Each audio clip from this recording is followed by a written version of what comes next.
আপনাদের কাছে অনুরোধ করি, মনে রাখবেন আমরা সবাই গোলাম, মালিকের গোলাম। আল্লাহ আমাদেরকে জগতে পাঠিয়েছেন তার বান্দা বা দাস। আল্লাহ আমাদেরকে জগতে পাঠিয়েছেন তার বান্দা বা দাস। আমরা গোলাম।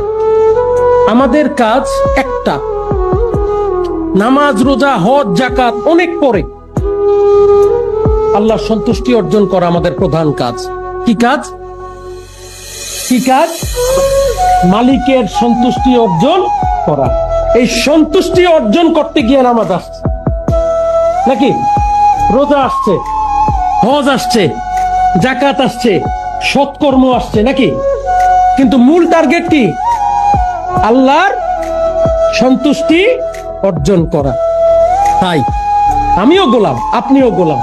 হয়তো আমাকে মালিক দয়া করে আমার মুর্শিদের কদমে থাকার কারণে, আমাকে মালিক দয়া করে সাদাওয়ানবাগীর কদমে তার স্কুলে পড়ার কারণে কিছু বিদ্যা অর্জন করতে পারছি।